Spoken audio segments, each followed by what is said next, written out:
Hi everyone and welcome to Franka's Fab Family. I am Franka and Happy New Year to everyone. Happy 2023. I hope all of you had a wonderful Christmas season. I hope your family is well. I hope you're in good health. I hope your career, whatever plans you have for the new year takes off for you.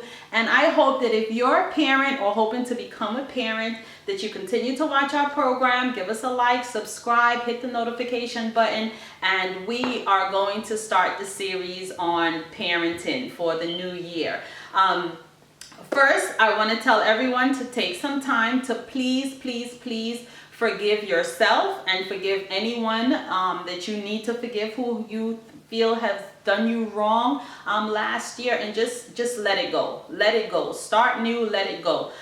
One of the things that I learned over the Christmas season is that we all fall short sometimes. Sometimes we don't respond to situations in the ideal way, but we get back up and we try again, because not only children but life will test us. Life will create situations that will say, she thinks she learned something, let's see how that goes. So I had one of those experiences over the Christmas season, and to be honest, I honestly did not perform, or I did not respond in the best possible way. But what it did, it gave me an opportunity to do several things that now I'm teaching my children. I've been doing it for about roughly 2 weeks now, hardcore. We as adults have heard the saying of, you have to have boundaries, you have to set boundaries and stuff like that. All of these strategies are critical skills that we need in adult life. So now I'm thinking, why not teach our children? What is setting boundaries? What is setting boundaries? And the topic that I really want to look at today is emotional intelligence. And setting boundaries is the beginning, is the foundation support to help your emotional intelligence. Setting boundaries is when you identify things that you will and will not tolerate in your adult life. You won't work at a job that you know that they have you working extra hours and then don't pay you the overtime, or your boss is really nasty to you. You won't tolerate a mate that lies to you all the time, cheats on you, beats you, things like that. You won't tolerate children destroying the house. They're lying, they're breaking things like that. What you do is that you set trigger boundaries. What these boundaries do, they allow you to gauge and protect your own emotional state. It allows you to say, this person is crossing my boundary, so then I have to implement something or remove myself from the situation. And that's a power that we as adults have. Unfortunately, children don't necessarily have that same power to that degree, because they're depending on us, the parent, to help them along through life. So setting boundaries is definitely one area that I think that we need to start training our children on. We don't want to wait till adult life to understand I need to set boundaries, because when we don't have any boundaries in our life, that's when the triggers happen, or the violation that goes against our principles, our values, our morals, whatever that keeps us in that happy place. Once people start to violate those boundaries, if they're not set, is when we will start to experiencing a lot of emotional distress. So something happened over the Christmas season, like I said, and I really didn't respond to the best of my ability, and it bothered me. I took full accountability for it, because I'm big on accountability. I always, in a bad situation, I always look at where I went wrong, where I fell short. And I tell my children that if you have any situation, it could be any difficult situation, and the outcome of it resulted in grief or trauma or suffering to you, you must self-reflect and see, what part did I play in this? How did I play in this? Because it's not always your actions. Sometimes it could be your non-reaction. Sometimes it could be something that you didn't need to be in such a situation, because it doesn't bring out the best in you. So I went online and I started to look at, because I was thinking like, okay, you can look at other people and say like children children are immature. Most children are very immature. They might be mature for their age in some cases, but in comparison to most adults, they would be immature. However, we are seeing that more and more adults are immature in certain areas of their life. So they might be very successful professionally, but have a very traumatic personal life, or might be have a great personal life, but they're very immature professionally. So you have to go through some type of self-awareness and self-assessment. Emotional intelligence is broken up into 4 different categories, and that is self-awareness, self-management, social awareness, and relationship management. And it's critical that we take time to look at these 4 parts, because we know as professionals, like, these areas really work in the corporate world. Every leader that possesses these type of self-discipline, self-awareness, self-management, social awareness, and relationship management, those are great leaders. Those are the actually best leaders proven in the workplace. But I am finding more and more, if we take a lot of those workplace successful skills and strategies and bring them into the home, we are starting to develop better people. We will develop as an individual as well better. So the first area we're going to look at is self-awareness. Self-awareness means, what is your emotional state? You know those wonderful lists that I keep talking about. Take time to make a list of your emotional state. What are some of the triggers? What bothers me? What disturbs me emotionally? In my case, for example, I particularly think it's foolish the way I see many adults lie. I always tell my children, I try not to lie because you're not feeding me. You don't have a roof over my head because of you. I'm so independent that it's like I'm sustaining my life, and I'm trustworthy. So if I don't like something, I can tell you I don't like it. But it goes deeper than that. Self-awareness is you understanding what external factors will ruffle your emotional state. Right? I'm a firm believer. I'm not one of those people that just wake up on the bad side of the bed. I just wake up with an attitude. That's a no-no for me. Even with my daughter, sometimes when she displays anything like that, I said to her, we as women, because we deal with a different level of hormonal issues than men do, we have to control our unspoken emotional state. So you would rarely, I can't in my adult life, rarely get me. I'm not one of those people that's like, I'm just having a bad day, I'm in a bad mood today. No, literally something have to have happened, or something is happening to put me in a bad mood. But through self-awareness, you get to decide how you emotionally deal with the external negative impact that is happening to your life. Robert Covey, he wrote a book, 7 Habits of Highly Effective Families, and one of the things that stuck out to me there, in addition to many, he said, we can control our action, but we cannot control the other person's reaction. And that goes the other way. The other person's action we cannot control, but we can control our reaction to the situation that a person brings into our life. So if a person is bringing grief and trauma and stress and anxiety and fear into your life, you as an adult have options. You have choices. If you're not totally dependent on this person financially, and that's another topic, because that's another topic to teach your children, like independence. Really, you must as an adult be able to feed yourself. So many people now are living together who cannot stand each other, who actually hate each other, but because they can't afford to live on their own, they're living through that trauma. But that's another whole topic for discussion another time. Let's get back to emotional intelligence.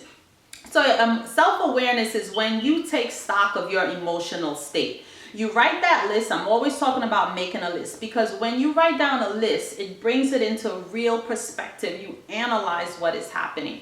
What happens to my emotional state when, for example, someone lies to me, if in the example of me saying that I'm not particularly fond of liars, because it's very deceptive and it will cause me to respond to you in a way that I may not have responded to you if I knew the truth, right? So again, setting the boundaries. So self-awareness allows you to take stock of your emotional state. How am I feeling? When am I not feeling well? What are some of the things that an adult will do, a child will do, a boss will do, a friend will do, a mate will do? What are some of the things that will really rub me the wrong way?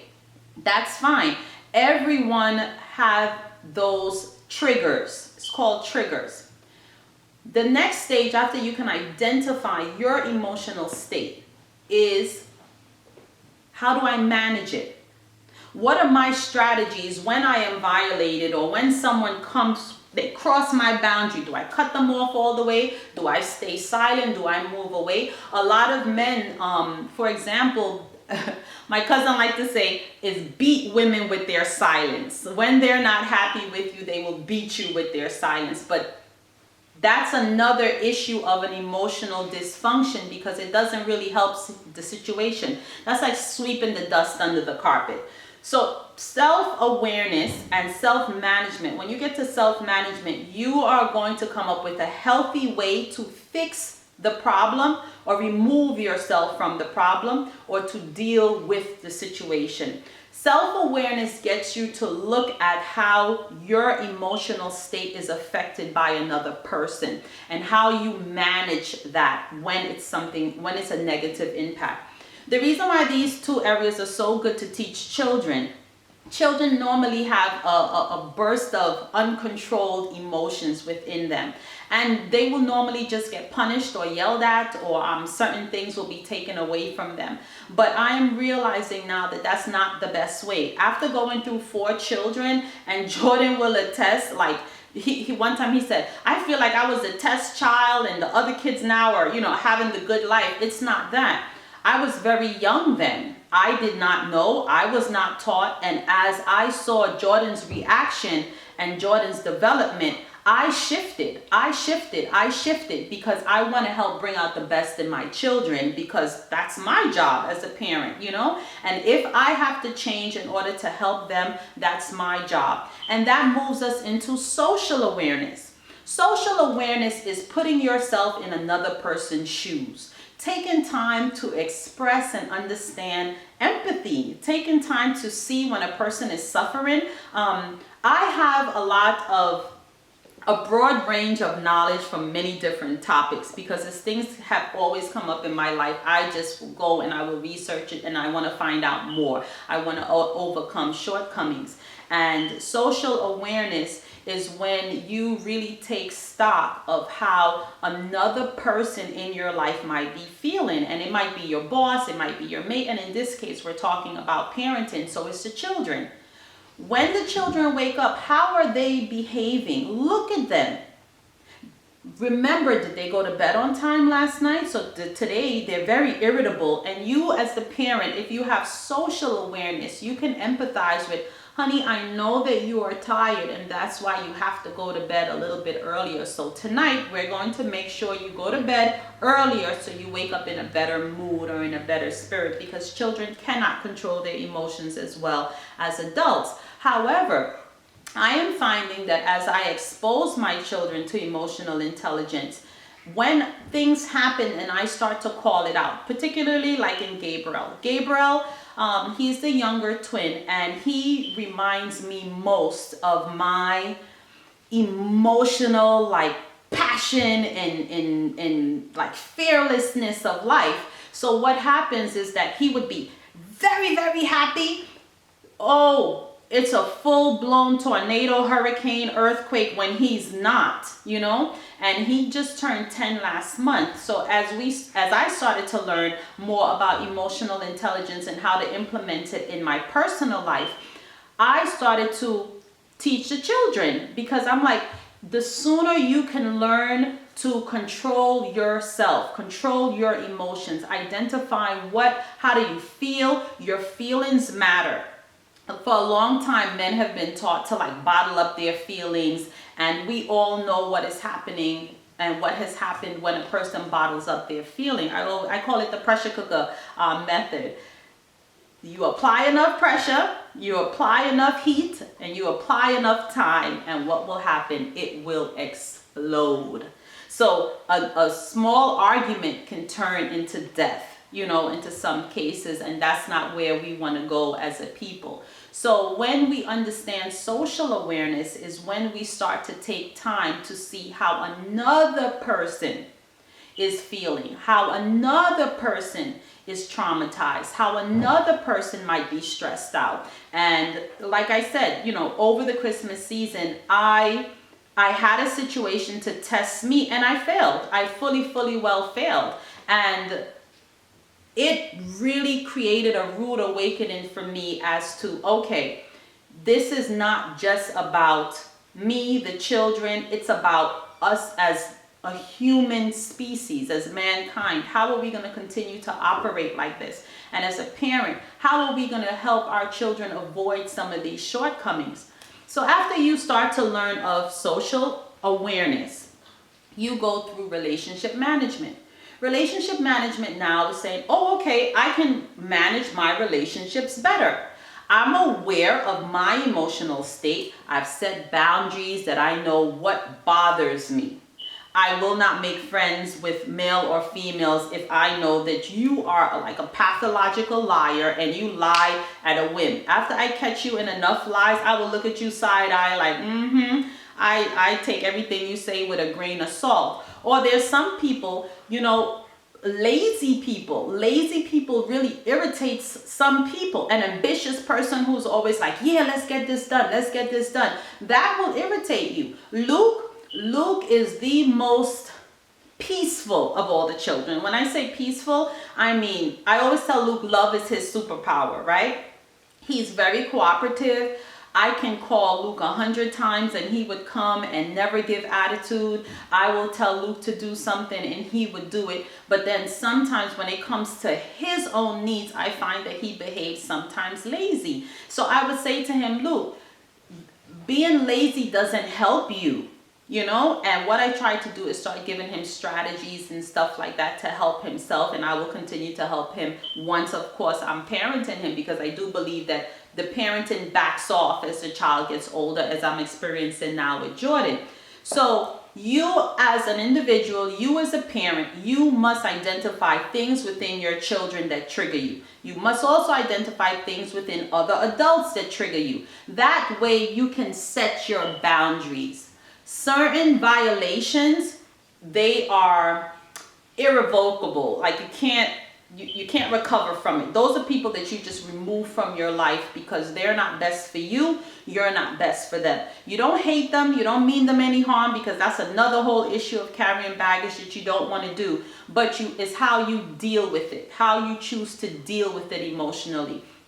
I find that premeditated situations, meaning like you had a meeting at the office and you plan for the meeting and you know that, John is normally difficult in these meetings, so I will prepare for John. Susie is always talking so long. I will prepare how to bring Susie back to, the meeting and stuff like that. But we don't take these skills into our personal life, into our parenting life. And I'm here to say that we actually should. When you take time to take stock of your emotional state and figure out your triggers, you're then able to manage yourself, and then you're able to see the hurt in other people. You're able to empathize with the hurt in other people. And then we move to the last stage of emotional intelligence, which is relationship management. You can then choose as an adult to manage your relationships better.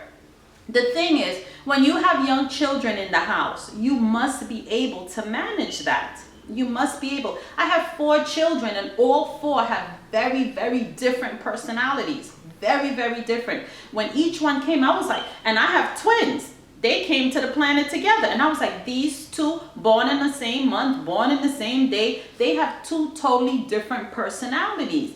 Because that's what makes us individuals. And it's critical that we understand how to manage the relationships in which we have with everyone on a daily basis. So when it's something spontaneous happening that you could not prepare for.